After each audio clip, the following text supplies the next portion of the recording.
本来我只是在平平无奇的拍视频，一台朴实无华的 CG125 进入了视野。有一个坑，那它的过滤就稍微有点欠。我操！风险提高，牛逼！请勿模仿。牛逼！哦，这个是在内部场地啊，不是在大马路上啊，牛逼！ Hello， 大家好，我是熊仔其实今天本来我不是来拍这个车的，但是碰巧遇上了无极52522和它旁边的那个 DS525的试驾活动，咱们秉承着不嫖白不嫖的心态啊，就顺手来白嫖了一下，感受了一下，然后也随手给大家拍一个这个车的一个简单的一个体验视频啊，这个就是 RR525。 这个无极的 RR525 的话，这个车其实它从曝光到现在已经挺长时间了。首先就是咱们来看一下它的这个车头啊，这个车头其实跟全车身的这个设计，其实你会感觉它的格调其实好像是一个风格，又好像不是一个风格啊，看起来都是比较那种尖锐、比较锐利的、比较精简干练的一个设计。但是吧，它这个车头你就感觉做的有点肥大，就是它感觉没有那么的。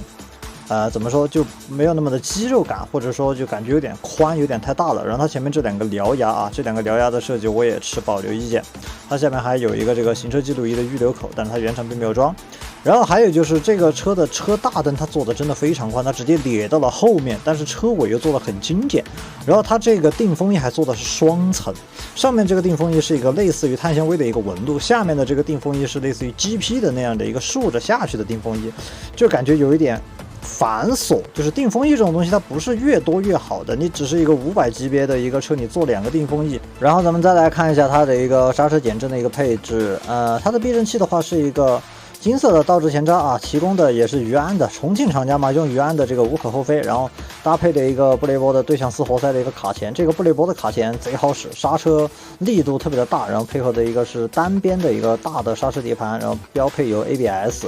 但是它的整个刹车的手感，就是手上的那个手感捏起来有一点生硬啊，它没有那么的柔韧，但是刹车的制动效果是没有问题的。简单的来说就是完全够用，刹得住，但缺乏一点高级感。然后再来看一下它的这台发动机，发动机的话虽然说名字是叫525啊，但是它实际上排量是494cc， 最大功率是41千瓦，最大扭矩是50牛米。这个发动机的话，其实跟本田的那个500也是有一点渊源。这个发动机平台在国内的很多平台都有搭载，所以说算是一个非常稳定的一个发动机了。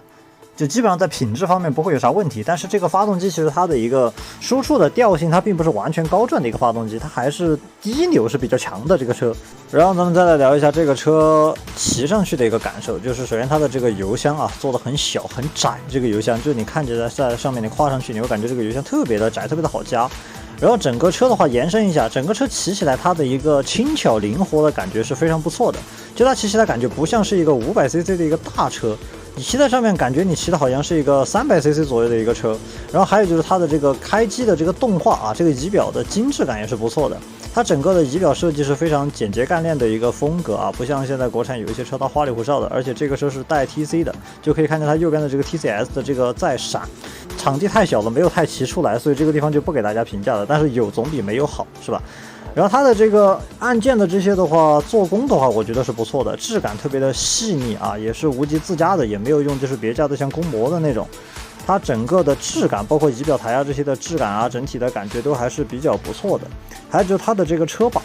这个车把的话，其实比这个车看起来要战斗很多，就是它的整个坐姿是不高的，它只有785的坐高，但是它的车把特别的低，然后脚踏也相对来说比较高，所以你骑在上面你会感觉其实你人是相对比较低趴的一个姿势，就这一点的话让我感觉很意外，车把是很低的。所以咱们就讲这个什么叫人不可貌相，有些车它外形给你造的特别的战斗，但是骑上去啊，你发现它其实是个 ADV。但是有一些车你看着它头大像个旅行跑车一样，但你骑上去发现它居然有点低趴。还有一个地方就是我很喜欢这个车的一个地方，就是它的这个刹车的上泵，就是它的这个油壶啊，这个上泵是杭特提供的，就看起来非常的有质感，我很喜欢这种圆形的油壶。但是它捏起来的刹车的那个手把上的质感有一点深色，就有一点硬，它并没有那么很柔韧的感觉。我觉得这一点算是美中不足的，就是以后可以再进步一些。然后咱们来看一下车尾部这边的设计，首先就是这样的一个分体座，尾巴特别的紧凑，特别的短，就是你感觉它的屁股的设计跟车头好像不是一个风格。还有就是它的这个排气，我觉得很有想法，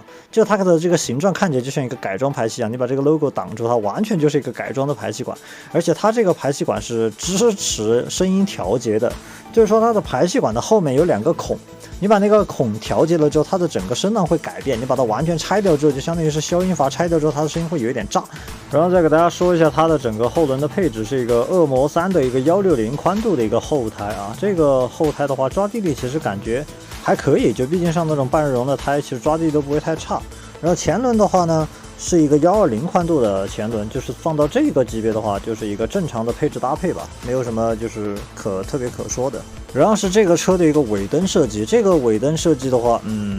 就大家自己看吧，见仁见智啊。然后呢，最后来聊一下这个车我不喜欢的点，首先就是它的整个发动机的运行品质啊。它的发动机就是因为试驾的这个是 Sport 模式，它的整个油门初段响应会有一点窜，就是它显得不是那么的平顺。如果调到街道模式的话会好一些。然后还有一个就是它的发动机的运行品质，它的震动是相对来说有一点大的，然后发动机震动的那种毛躁感有一点明显，就在油箱这个地方感觉大腿感觉发动机有一点毛躁，不是很柔